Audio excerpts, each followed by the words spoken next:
broadcast network, AFTERBUZZ TV. Over 20 million weekly downloads from over 200 countries and your #1 source in after-show entertainment.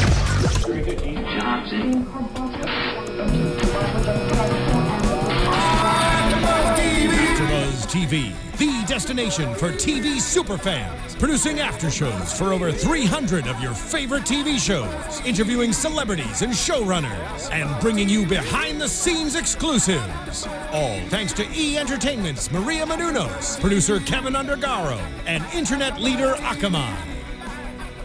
Now, let the buzz begin! You know what time it is. You know what that means. It means you're tuning into the Graceland After Show here at AfterBuzz TV. We are here tonight covering Graceland Season 2, Episode 10, Head of the Pig.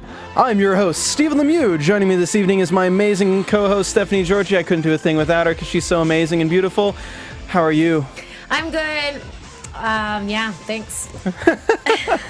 So, Stephanie was battening down the hatches last week for I was not in this state, but I am back, and didn't she do a wonderful job, guys? You know she did a wonderful job. Come on. Yes. She did a great job. I did miss you, though, Stephen. I got to... It was quite awkward speaking to the camera. Oh, I never have trouble talking to myself. I know. I know, isn't it terrible? No, it's I'm okay. such an egomaniacal asshole. I kind of didn't either since I just kept going, but... Right? It's okay. It's fun. I thought I was going to be short, and I was like, I know I only did it for 15 minutes. I was like, how long did we go? He's like, 26 or like 30. And I was like... Yeah, you had a good show. It worked.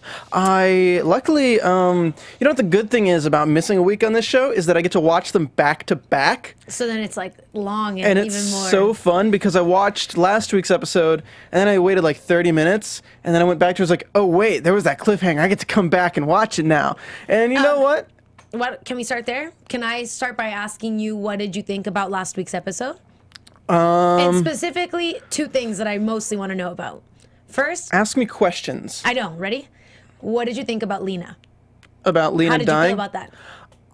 I love the transformation in Mike's character that he would go as far as Briggs would go to make his plans move forward. A point that I made last Okay. week. You just want my answer so you can congratulate yourself. No, I just want to see if our heads are at the same place. I think was sad that I couldn't be with you to see your reactions. I think that even after watching this episode, I think Mike should tell Paige the truth after the case is closed at this point. Because I think it was more to keep her focused on the case as opposed to, you know, that she would have been like, all right, we're going in there right now. Mm-hmm. But technically, if they had done that, they might be in a better place than they are now. Right. Okay. Which he needed her to be calm. But how about this? What did you think about him thinking that he was a badass and that, oh, I'm taking Lena? Did you think that was stupid? Because that's what pissed me off last week. I mean, I read the YouTube comments before I saw the episode on our after show. So, of course, I had Lena's death spoiled for me right off the top. Thank you, whoever you were. I know, I love it. But I guess that's my fault. I'm reading the comments for an after show. I agree with most of our YouTube commenters that, you know, he was getting cocky. He was being really cocky. But it's also, it's not that, I don't blame Mike so much for that. I mean, I do and I don't. Because from the beginning of this whole storyline where he's stuck in there with the girls, he's not getting much sleep at all. Mm-hmm. And so he's getting pushed to the brink. He's obviously putting eye drops in. He's dealing with this stuff. And Paige is pushing him to get Lena out. Because Paige doesn't care about the other girls. She just cares about Lena. Yeah, but you see, and that's the thing, though. Well, I mean, she does, but you know what I mean, guys. No, but I made a point of that also last week. I said that the thing that bothered me was just when Mike said, he's like, no, we're leaving. Sulla made it clear. Like, I don't know why he thought that Sulla wouldn't do something like that. He wasn't in a position to just, after him clearly saying, you know, don't do it, don't make me a bitch in my own house, all of that. And that's me quoting one of Sulla's things last week. And then he does it. And of course, Sulla would come around and stab him. And then also, I thought it was funny that the second he was like, Lena got away, Paige completely forgot about the rest of the girls and was like, okay, we have to find her. I know. I was like, are you serious? Yeah. Like, she's out. Don't worry about it. Let her go free. Whether it's somewhere successful. I know that she's dead, but I'm just saying. You care the most about things that are close to home. Yeah. And Lena was the closest to Paige. Unprofessional. Yeah, it's... Which we already discussed that. You know, it's always made her unprofessional. The fact that she slept with Mike made her unprofessional. I mean, yeah, but at the same time, it made Mike unprofessional, too. I never said Mike was really that professional, though. Well, what about the two that are about to have a baby? Hey, we don't know that. I know, we don't know because Charlie didn't say something. Okay, you know what? Let's go ahead and start with today's episode. Guys, thank you for tuning into the after show for Graceland. We're covering Graceland Season 2, Episode 10, Head of the Pig. I am joined here by tonight by my amazing co-host, Stephanie Giorgi. And I am Stephen Lemieux. I hope you guys like my new glasses. Lost my old ones back in North Carolina, so Stephanie cannot wear them randomly on the show anymore. Sorry, Steph. Okay, so we're going to go ahead and break through the Johnny Solano storyline, and then we'll kind of take care of that entire thing and then go into Mike and the girls and Briggs and Paige and Undercover, because literally it was such a clump of storylines there that we have to just knock it out. Ready, go. And then literally the last thing is like the bust itself, because that's its own that's its own thing. All right, so Johnny and Solano. So he's in we open up to him in a convoy with Jake's, and Johnny's just like kind of worried because like Carlito's been eyeing him this whole time, especially since he entered his room last episode with everything like, you know, he's laying down the why the hell are we not making out and having sex every night at my father's place kind of thing. Who, Carlito? Carlito, yeah. So they're using a demonstration of the plane drop using flour instead of cocaine. If that's how you say it, I don't know. Cocaine is correct. Go ahead. Cocaine, okay. And then they are demonstrating it for Carlos, right? His name's Carlos? Solano, yeah. Carlos Solano. And meanwhile, Carlito's just like bad-mouthing and saying, this ain't never going to work, this ain't never going to work. And then, of course, it does not work. It just literally just like smacks into the ground. And, you know, it's like, it survives-ish. You know, it worked, kind of. But Carlos is not impressed. He doesn't like his time being wasted. And dismisses it. And Carlito just jumps on that with the cruise ships again. Is like, yo, man, we can do the cruise ships. So, Lucia and Johnny are talking next, and she's telling him to leave. This entire episode, Lucia is really trying to get Johnny to get the hell out of Mexico. Because, one, she's got Carlito on him. Two, Carlos is just insane. Yeah. Two, I mean, Carlos isn't insane, but he's a businessman, like, strictly unempathetic. Yes. However, I have to say, I like Solano's character. Oh, he's great. Yeah. He's cool, man. He's cool. That's just because he's beat the crap out of Carlos and not like somebody would care about. Just because Carlito, it's like, first of all, if you're going to be a thug villain, be a professional thug villain. Like, let me have respect for you. He's like a joke to me now because he's always like, I just want to shoot people for fun. Yeah, Carlito in this episode went from punk to punk bitch. Sure did. I mean, straight up. Someone had to do it. I'm glad your daddy did. Who's your daddy, Carlito? So they're really writing in the chemistry with these two characters, Lucia and Johnny. They are. He says he doesn't have a choice to stay, and it's kind of interesting because where Johnny is in this character, he's the cop, but it feels like he's the snitch. Like it feels like he's the snitch working for the police when literally like as if he was a criminal working for the police. Right. But he's undercover, but he cares about somebody, so it just has this really weird atmosphere. Almost, yeah, right? it's really an interesting atmosphere. So he goes to visit Jake's, who's now down in Mexico, because we know it's in Mexico, because if there's anything you've learned from Breaking Bad, it's that when you put a yellow filter on film, it's Mexico. I hate that. I hate that so much. I was like, why are they making Mexico look so dirty? It's not to make it look dirty. It's just to put more of a scenery, it's to put a more they make it more warm, like they're giving it a warm thing, like people think, oh, it's hot in the desert. Yes, exactly, I know. And you know, they did it in Breaking Bad, they're doing it in the show, they're doing a few other shows, you know, it's just to help the American people. It's just Mexico. Just Mexico. Orange. Okay, go ahead. Yeah, I forgot what orange is in Spanish. I was gonna say naranja. Okay, great.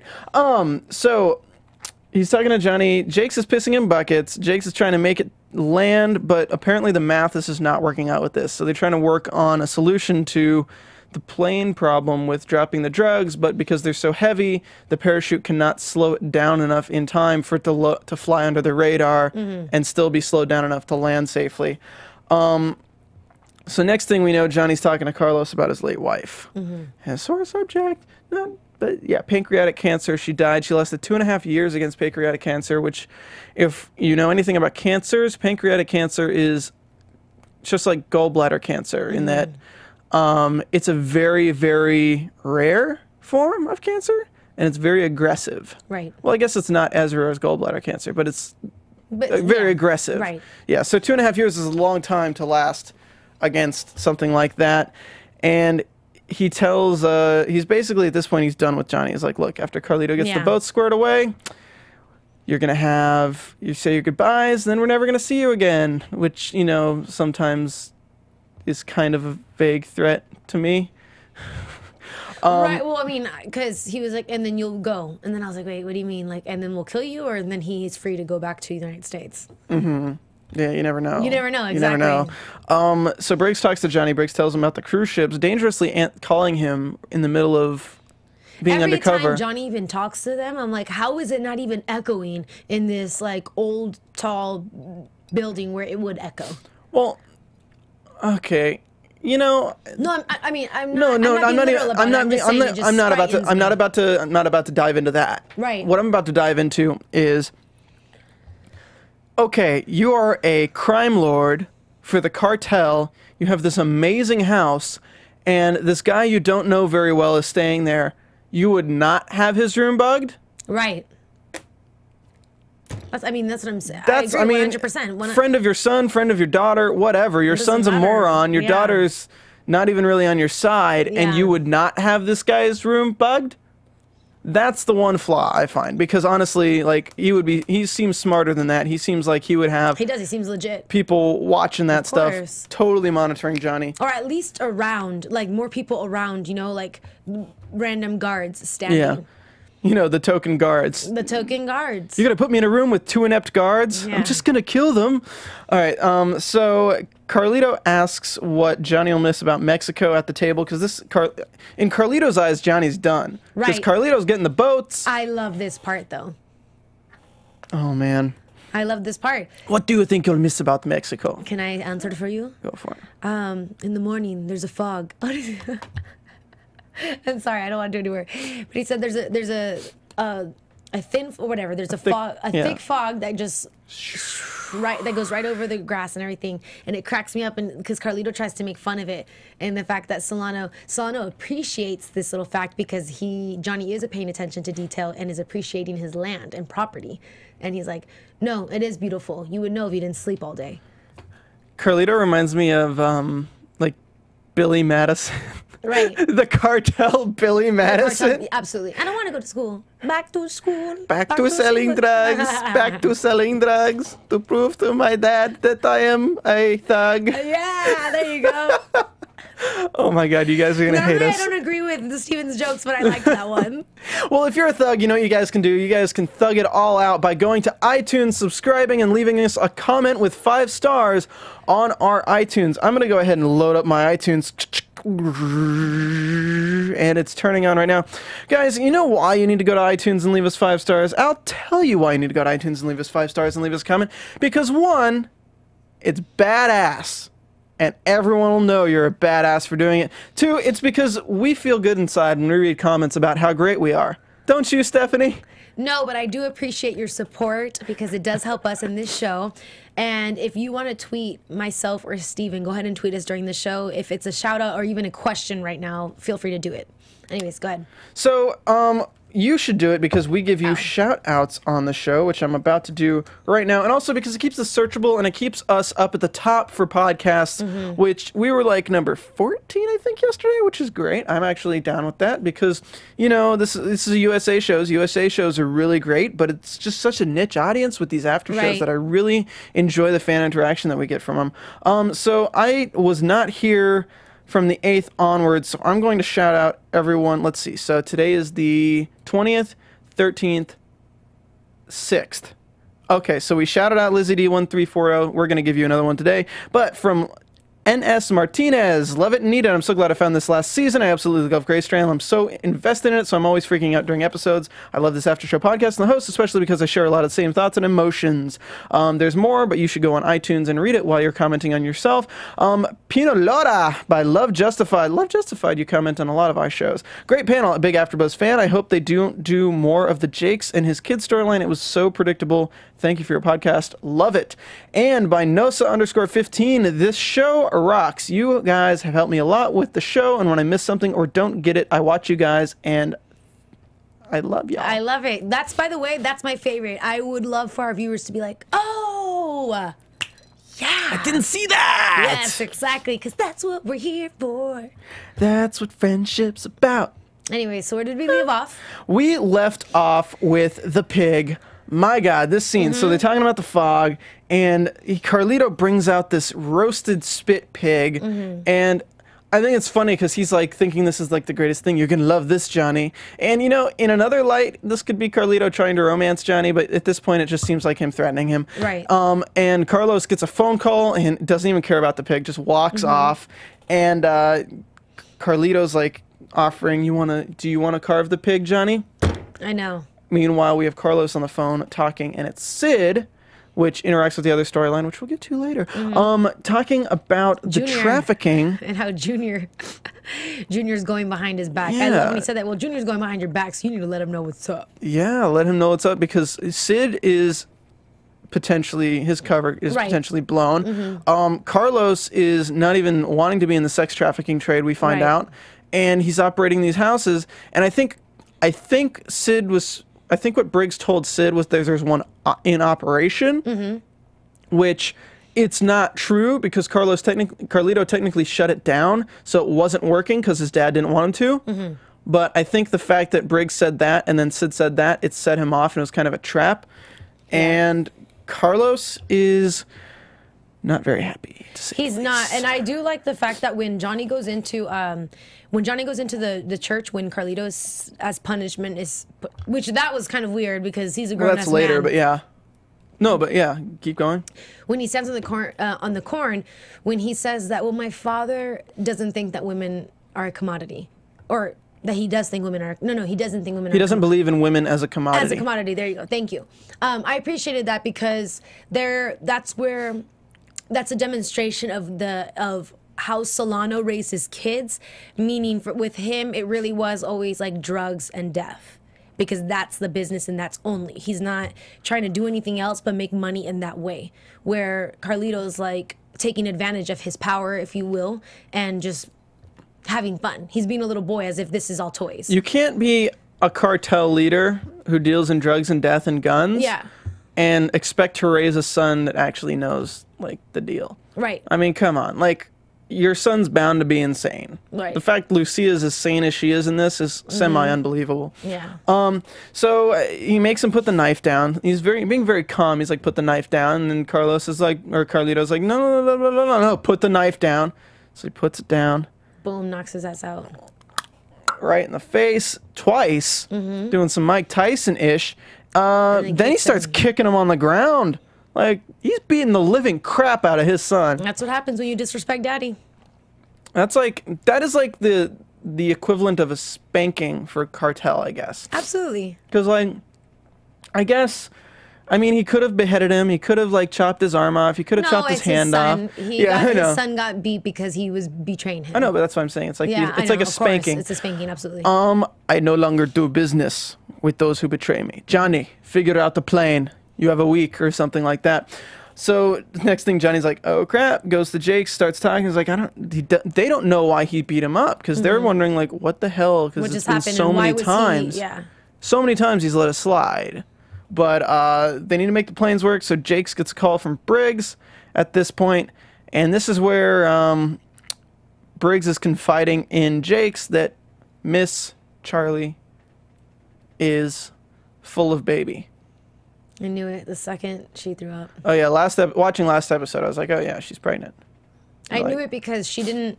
It was because it was before she brushed her teeth.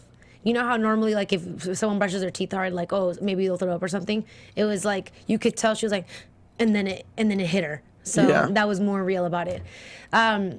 Yeah. Is it just me? I appreciated what Jake said. Wait, is it just you or what? Is it just me, or watching this show makes me fear the worst? Fear the worst? Like, just knowing that Charlie is pregnant and Briggs is in this position, I really feel like Charlie's going to get shot during the bank heist or something like that. Yeah. And I don't feel like she'll lose the baby, but I feel like she'll get shot and they'll have that be like a scare. Right. I mean, something. You know, and even if you don't do that, I know in the writer's room, you guys have thought about that. Right. I mean, everyone throws out, like, all these ideas, like, everyone throws out. It's just which direction they decide to take it. And that's what my predicament was for last week. I was trying to figure out whether or not Charlie was going to be in the position where she says, one, I don't want to be a part of this anymore. Two, she keeps it to herself so that she can continue doing all of her operations. And then now that Briggs found out, which that was a surprise to me, the way he figured it out. And it was a really beautiful scene when he saw it and he just goes up to her, because I I honestly, I was happy that I couldn't predict how Briggs was going to take it. It totally felt like a music video, guys. Come on. A music video? It totally felt like a music video. He walks in, like, in his clothes and, like, water pours over him. Okay, well, I loved it. Anyways, I didn't know what Briggs was going to do. And I really loved and appreciate that he called Jake's. Again, we are reminded of this dynamic that they have between the two and their friendship, their history, and that Jake's just says, you know, even with the restraining order and everything, I would never regret it. Bless you. Excuse me. Oh man. Yeah, he's like, I wouldn't change a thing. And then because that kind of blew my mind, and it was just, I didn't know. But it's the power of love, here's man. the thing, though. What if Charlie already took care of that? No. No way. No. Because the only reason why I said what if is because we never saw her tell him, but he did find out, and because she didn't make a comment. No, it's not even a question. It's not even a question. Right, she didn't do that. it. It's not in her character. That's so outside the realms of her character. Right, because she really is sentimental, and she has a big heart. And she's all about family. Like, she really is. Her feeling bad about robbing that little bar. Like, there's no way she could just, like, find out she's pregnant and go get an abortion within the day. Especially if it's Briggs' baby. Yeah, I know. That's then what's going to happen? If they, honestly, if they did that, I would be angry at the writers because it just doesn't, it really just, for her entire character, it just does not make sense. Off. Yeah, I would probably wonder if they got new writers if that happened, because they'd be like, what are you guys doing with this show? So... That's when we see. God, I keep doing that thing. It's okay. Once they point it out in those comments, I know. Now you notice it.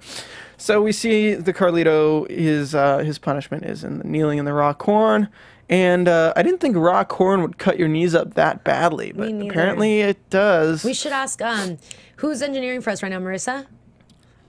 Yes. Marissa, what's raw corn look like?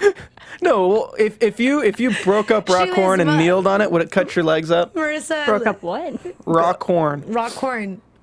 It depends. I mean, it can come in shards, but raw corn, maybe yeah. It can be really hard. Rough. Oh, okay, yeah. Little backstory, guys. Because, If you're wondering about corn, Marissa is the person to talk to. I'm your go-to. She is from Illinois. The same place where they filmed Signs and where all the corn. Yep, because there's all corn. So she actually saw the aliens in Signs while she was sleeping at age 7, and it scarred her for life, and that's why she ran away to LA to be a producer on this AfterBuzz TV network. You should follow her at Serafini TV. All right, so Lucia, this is where we get Johnny and Carlito suddenly threatens Johnny, saying like, we never forgive and we never forget. Johnny then calls Mike to tell him that Carlos knows about the girls. This is where the story connects to everything else, and that kind of sets Mike, because he had just gone home to run back over to the establishment of the women selling. But we're going to finish out this story before we get into that. Lucia talks to Johnny. This is where like things get real, like things are getting real. Things get where I said, because before you said that you didn't think that she would, and she states it that... I wrote it down. She states it that there is no love in this family. Yes, there's no love. That she does choose Johnny over family, and she says that there's no love in this family because if I were to ever threaten my father, it would be her. It would be me. I'd have the broken face, and it'd be done. At this scene, I'm thinking, I literally wrote in my notes, is he going to tell her? Is he going to tell her? I think he's going to. Or remember when you said that when you thought in the very beginning that possibly she knew that he was a cop? When she said that, and then come back to me, we have things to talk about. She doesn't know he's a cop. No, at this point, right? Because too much has already happened without her saying anything. Yeah, too much has happened, and the way she's acting, she knows he's not a cop. Because she's saying like the one and done thing. She still believes this is like, it's like the classic romance story. Like, it's just the one last heist.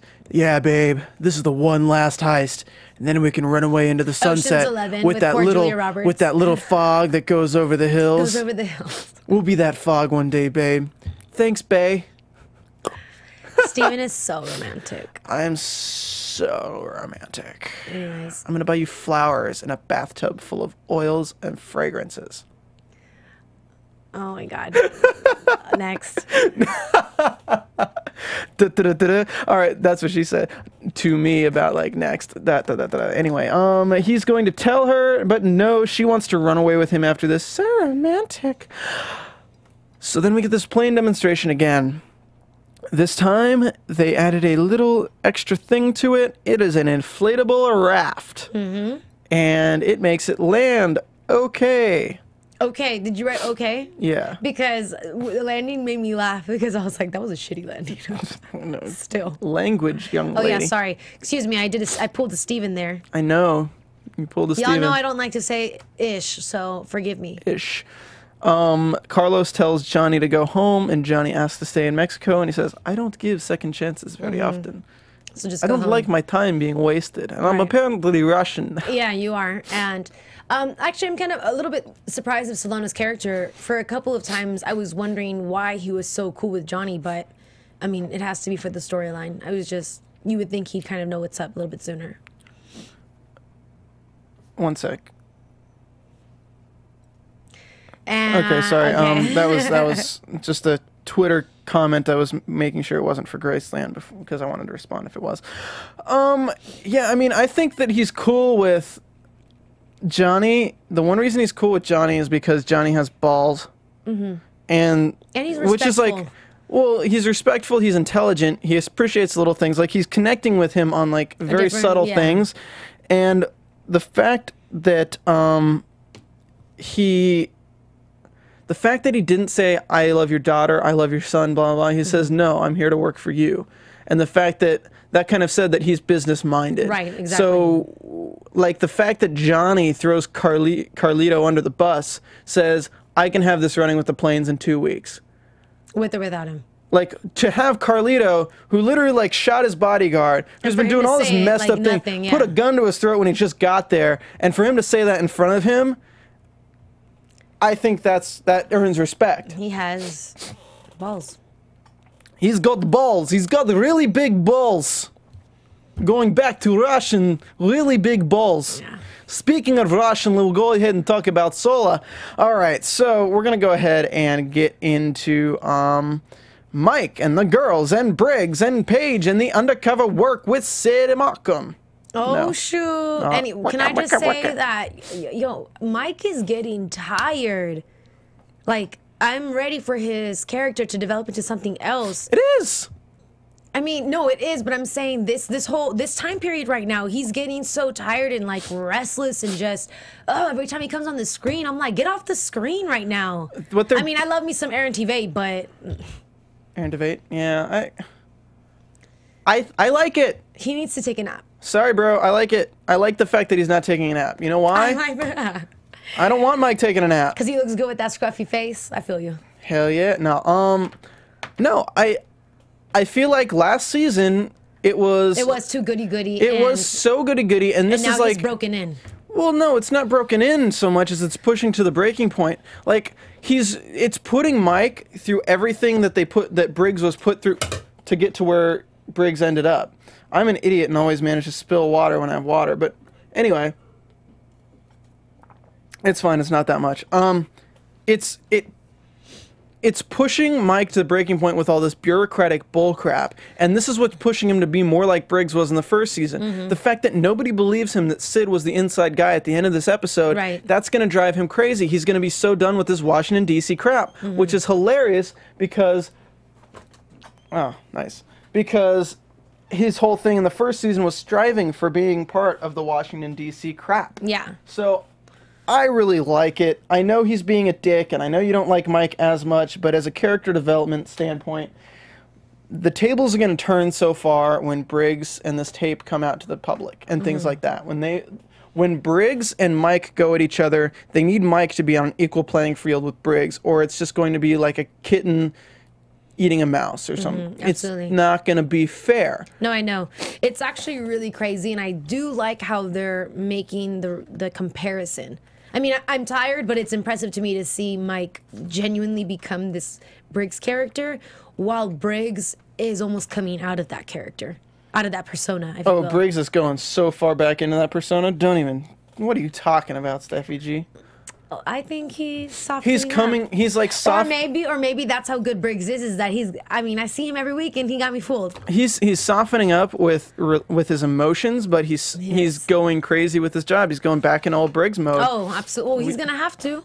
And I cannot believe the tape came back. I mean, I don't can believe it. I don't believe it, but I do because you already said it. So. Well, I definitely thought that the tape was going to be next season storyline. And I know, we have but 3 nope. episodes left. And that's enough. I think they finished filming now, though. I think they might have. I'll have to tweet them and ask, but I'm pretty sure they finished filming. There was like a. I can't talk about that, but so. Okay, so all the stuff that's going on with Mike and the girls and Briggs. So Mike brings food to Paige. It's been 2 weeks after last episode we find out. This is kind of towards the beginning of the episode. So yeah, everything was 2 weeks later. She tells him about Johnny and Jake's. Paige wants to end it now because she tells her about how the plane didn't work and how they're going back to the cruise ship. Paige wants to end it now, and he says that they need to hold out, and she's just like, oh. Yeah. And I'm just thinking, you are such a bitch all the time, Paige. Language. Mike is, I can say bitch and asshole. Mike is an asshole, Paige is a bitch. This entire episode. Like, come on. She wasn't as bad as like 2 weeks ago, though. 2 weeks ago, I was so over Paige. And like everyone in the YouTube comments agreed with me. Oh, except for one person who was like totally team Paige and hated Mike. I agreed with you. You know, right? So we get introduced to Archie talking about nunchucks, and Sid kicks Briggs out to talk Solano because at this point they find out about all that BS. Paige has not found any trace, of Lena, because there's really no, ashes to ashes, there's no trace of Paige to be found outside of a kiln inside of that place. Oh man, I kept trying to think of what that was last week on the show. I was like, where do they cremate people? It's a crematorium. Yeah, I didn't Cremation chamber is what it's called. Perfect. Now Yes. I know. But Paige thinks Mike's covering up something, and it's like pretty obvious because she's talking. She's talking to Briggs, and she's trying to convince Briggs to go over Mike's head to make this happen, to let them go in there and get it. So Briggs comes up with this idea. It's like, I can't do it myself, but I know somebody who might be able to. And at this point, we don't know that he's talking about Sid. Briggs wants to send Sid into the place to break it down for him, which basically helps Paige out because it gets shut down. Right. And then Mike can't get mad at both Briggs and Paige because it was Sid's idea. I mean, technically, Mike can get mad at anyone Mike wants to get mad at. Of course, but I'm saying that's what their focus is on. Yeah. So, she, at this point, she knows, like in this episode, like at this point, you know that she knows that Lena's probably dead. Right. I mean, she talks about the cuts on Mike's hands and that it was a tire iron that hit him. And then when she saw, the second that she saw the crematory chamber. I mean, that's at the end of the episode, but yeah, it's. But I'm saying it confirms it. It does confirm it because she's like, well, there's the evidence gone. I mean, when Mike first discovered that too, he wasn't thinking of using it for that. No, of course not. But it was frightening to think that anything bad that happens, that's what probably made him want to get Lena out quicker. Because any of these girls could die and no one would ever know about it because it's done, it's taken care of. They don't have to dig up no hole. They just have to turn on the fire and that's it. So it's the best. It's we didn't start the fire. It was always burning since the world was turning. Marissa. I know, and what did she do? Did her hand come up? No, I just heard her either laughing or talking about how much of an idiot I am. Yeah. All right, so... I'm mad that I just nodded my head to your music. Yeah, you should be mad. All right, so Briggs wants to send him into place to get them, but they need to make a connection.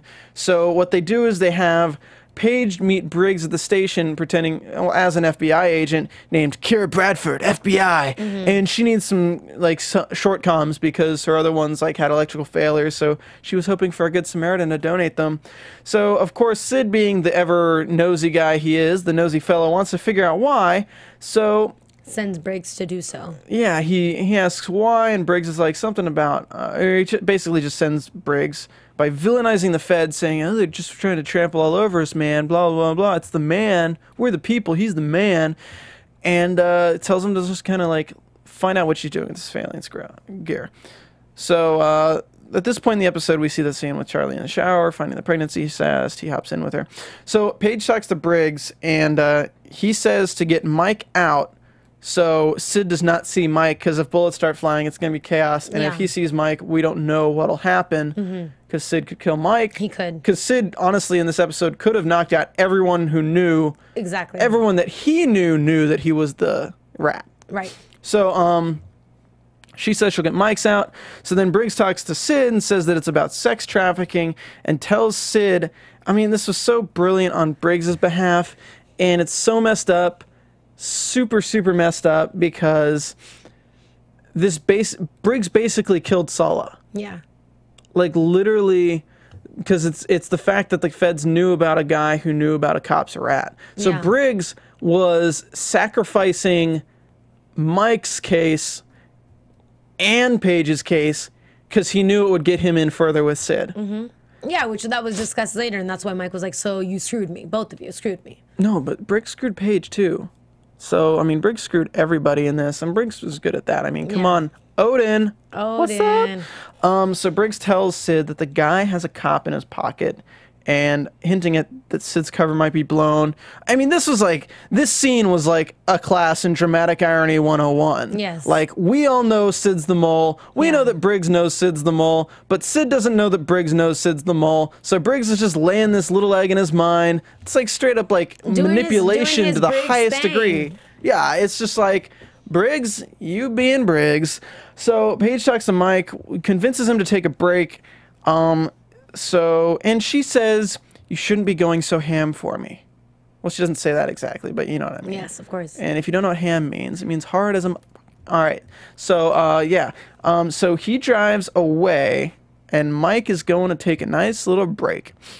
Briggs talks to Sid, hands him the info about where the address of this place is, and Sid asks Archie to get blueprints to move on it. Briggs wants in, and Sid okays Briggs' entrance into this place. So basically, Briggs' plan, as it always does, works exactly how he planned it. It sure did, to the T. I swear, it's almost like they have writers behind making these decisions for these characters. Yeah. It's crazy. So I entitled this section of the show, Busting Down the Doors. Or, yeah, cool. I couldn't think of anything clever on the spot. I saw. I had something clever, but it was a little bit inappropriate. It's okay. The viewers and I still love you, Steven. They love you, Steffi. Don't even lie. They hate me. They don't. So Mike rushes in, says, "Where is he?" Going back, harking back to the Dark Knight times. Where is she? And Sid's PD rushes in. Paige follows. So right now we got Mike rushing in to get Sulla out of the place because he wants to save Sulla's life, because Sulla is the tie to Carlos and Carlito, the Solano cartel, so he can get him to talk. So he convinces Sulla that Carlos sent the cops that are in his pocket to go kill Sulla because Sulla would be the one to rat on them. Little does Sulla know that Mike is the one trying to get him out of there so he can rat on them. Well, no, this is the thing, though, because it looked like Mike was trying to get him out. No, Mike was trying to get him out. I'm saying when Sid walked in, he could, like, that's exactly what it looked like, even from Sid's standpoint. Looked like what? That Mike was trying to get Sulla out. It didn't look like Mike was like, oh, I'm trapped by Sulla, and Sulla's gonna get me. It looked like, hey, we're both trying to escape right now together. Oh, yeah. Well, Mike plays it on him. So LAPD, I'm going to just refer to them as LAPD from this point on. I guess, is it LA? It is. Okay, LAPD with, that's going to be Archie, that's going to be the chick, that's going to be Sid, and that's going to be Briggs. So LAPD rushes in, they kill the guards. Mike says that Carlos sent them to kill him. That's when he convinces Sulla, and they run away. They shoot the woman who was helping, Sid shoots the woman who was helping Sulla, that bitch who was betrayal of the womankind. You know, she deserved to die. I shouldn't say that. That's terrible. It's but you, Steven, are I'm a horrible no mercy. I'm a horrible person. Anyways. Let me tell you that right now. So all the girls are freed. Paige is sending the guys to get the girls, but then the girls come out and she's like, ah, la, la, la, la, talks in their language, tells them to calm down. And then she tells her whole strike team, it's okay, get the girls out of here. I'm going to go in alone. What? Paige, I know. OD, she is doing too much all the time.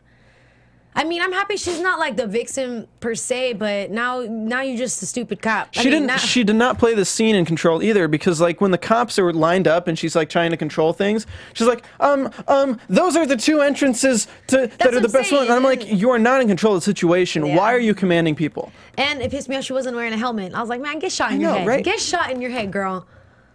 Oh. Go. Hurry. You know, I need to take these glasses off just to rub the bridge of my nose at you, Paige. What the? Go ahead. I don't know. And you know what? It's not that dislike it. It's just, come on, writers. Like, that's just really... It's one of those moments where I'm watching a show and I'm just like, really? You just, you get frustrated, but whatever. We'll see. A little what bit else too happens. cliche. Anyway, so she runs in alone, and I put in parentheses, dumb. Briggs and Archie find the black dude, who is the bodyguard, taking one girl hostage. She's like, I am the captain now. And he's trying to say, I'll shoot. Tell him to put the guns down. So Archie's like, we're going to put the guns down on 3. Because I'm going to paint this little portrait of happy trees, and we're just all going to walk out of here. We're all going to be fine. Archie's got a good shot, too. Seriously. Being quick. That was like he painted a pretty picture of brains on that wall. That's what he painted. That was quick. What did he do it with? Say your signature line. He did it with the quickness. There you go. Damn right, he did it with the quickness. With the quickness. Go Seriously, ahead. if we were a sitcom, that would be one of your lines. I'm not gonna lie, it cracks me up when our viewers quote me on that. I know, right? They quote you on that with a quickness. They need to go to iTunes with a quickness and rate and comment and give us 5 stars. So Mike and Sulla open up a window. Mike throws a computer through it, and is trying to get Sulla out when Sid enters, looks at them both, and just puts 2 right through Sulla, kills him dead. And Sid's he's got like a grimy like looking face too.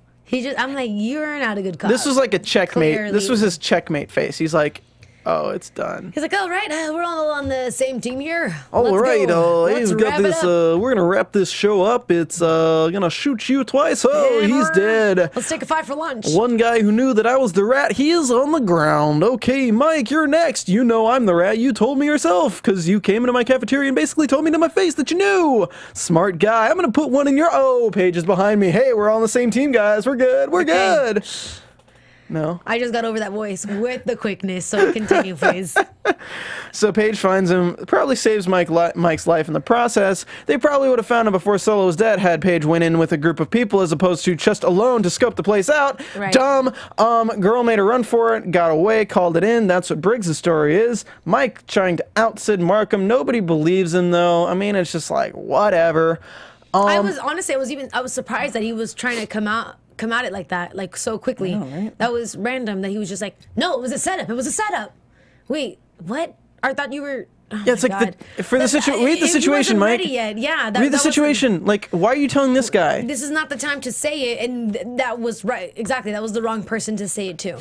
And then your story is just not going to match anyone else's, which makes you look suspicious, Mike. Right. Especially since you're the guy in there with the girls. With your tired looking Which you probably weren't even face. supposed to be in the first place. So Sid and Briggs tells Briggs to tell her nothing if she asks. Paige, he's mentioning. And Briggs is now on the team. Nobody's going to believe Mike. And Paige is looking around the place and reminiscing at this place where she was for a while. And she finds the crematorium chamber. And then she puts 2 and 5 together. And gets 6. What? Oh, 7. Yeah, sorry. It's okay. I'm just kidding. I know. No. So Mike talks to Paige about how distressed he is. Paige is just like, you know Lena's dead. Like, tell me. Come on, Mike. I She forgive doesn't you. say it, but Right, you right. can see it in her face. She's just like, are you really not going to tell me the truth? And he's just like saying it like, oh yeah, like, I don't know. They didn't find her He should yet. be like, yeah, I'm not going to tell you the truth. After you reacted this entire damn time, I had to take care of it because you want to cry about everything so much. Like that was your cousin. He'd be like, that was he'd your be fam. like, I had to cover it by burning her in the furnace to take care of the body. And she'd be like, but Lena told me she wanted to be buried in a cemetery I know, in right? Austria. She told me this in the 10 minutes I knew her. We never gave her father the notes. We made plans. I know. We had a bucket list. We were gonna go skydiving and learn English. I get Paige's attachment to this girl because of the position that she was in, but then it did get like over the top Yeah. because I'm like, whoa. I mean, first of all, I know you had that experience with them. You should feel that way equally about all of them, but now, like, this is not your little sister. You were not responsible for this girl, even though she felt responsible for this girl, but... It was a Tinkerbell. Right. So, Mike talks to Paige about, they're talking about, they both know Briggs went AWOL, and Briggs walks in, and Mike says, you're kind of a son of a bitch, huh? You know, that was like, there's nothing else to be said, and Briggs is like, look, no, we Mike thinks everything's over, and Briggs like, Sid's bringing me in. Like, he basically told him everything. You're all in. I'm all in. And Briggs says Sid's going to make a move when his parachute's gone, which is all dependent on our next topic, Charlie. Charlie bit me. That Charlie really and the heist. Charlie is not doing the explosives correctly. That's literally the only thing we get about Charlie and, is it Billy? Amber. Charlie and Amber at this. That's literally the only thing we really get about That's Charlie all we and Amber. saw. We see Amber get a little bit more frustrated in that. Charlie has to work on it. And then we just see Charlie in the kitchen with Briggs making food. No. She's making sauce. She is making sauce. And I mentioned it earlier in this season. I was like, I hope they'll have sauce night again. Well, the sauce, because everyone's coming home and it's a little bit sad because she talks about how Graceland used to be this safe haven and now it's not. And then, oh man, I really liked the way Briggs said, I want to keep it. You know, if it was going to be anybody, it would be you. You. Damn, Briggs, baby. I want to keep it. Oh, cute. They'd have a cute baby too. Would they? Yeah. Little Latino munchkin. Obvio. Okay. Little baby. All right. So he gets a call from an unknown number, and he's like, "Oh, who's this?" I mean, honestly, it's Mr. Badillo. Nobody answers unknown calls. But I guess if you're an agent, you might as well. Okay. So he answers it, and it plays the tape. My name is Juan Badillo. I'm going under the preference of jangles. And I'm going to attack Paul Briggs. And Briggs is just like, you got the wrong number. Yeah. Okay, and that's the episode. Yeah, that's the episode. Okay, now let's go into predictions because there's something here that I didn't think of that I'm excited to talk about. And now, your AFTERBUZZ TV predictions. When in the next episode, when he starts talking about who gets him caught up or who tells on him, Briggs says it was Mike, which I never thought that cop would have known to call Warren. Because that's a possibility. Because I was thinking, no. Okay. Well, last week I said that he would have either called Sid, which would be weird because I don't know. Sid has nothing to do with that. He's on a different case. I'm not sure. Or if he would call feds because of I don't know, just working on it. But he thinks that it was Mike who did it. No, he doesn't. What happened then? That's editing. It's totally editing. Okay. Yeah, when he says it was Mike, it's totally editing. They would not tell us who was on the other end of the call in the previews. True. Yeah, and now they're just trying to figure it out. Or then probably what it is that Mike might not even get mad about it, but he might put 2 and 2 about something else, and then they get into a fight. Yeah, I think Mike and him get into a fight next episode, but I don't think it's about the tape. And you know what? The fact that everything about this is sketchy. The fact that he got an unknown call as opposed to people investigating and then going after him. The fact that I mean, they wouldn't do that. Touche, yeah. Nobody. They're doing it on some criminal type. Exactly. So you know what it makes me think. Yeah. What it makes me think of, who the hell was Juan working for to get Paul Briggs? Oh my God! All these people. Because again, this is an overlying conspiracy that's been from season 1 to now. Somebody's trying to get on Briggs. They're not wrapping this season. Nope. I mean, I didn't think it'd get this far this season, but it is definitely going to be a big part in season 3. Season 3, because you guys are gonna definitely get renewed, right? Right. Which they have not been renewed yet, but guys, go ahead and tweet that out. Tweet your support for the show, USA Graceland, that you want it to be renewed. Yeah. That this is going to be going into next season, definitely. And we don't know why Juan was after Briggs. Yeah. I love how they brought the tape back into play. No, they did it well. They did it so well. Yeah, because I did not at all expect that. And I don't know why I didn't just think about why it was unknown.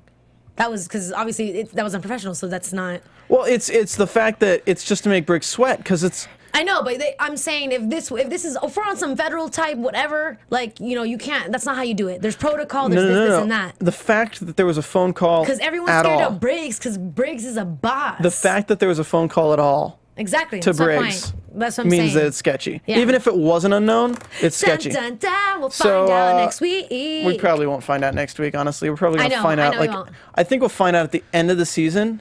And you know who? Oh my God. Go, hurry. Epiphany, guys. Hurry. Hey, I got another show to do. We got 3 minutes, so we're good. Epiphany. Foster.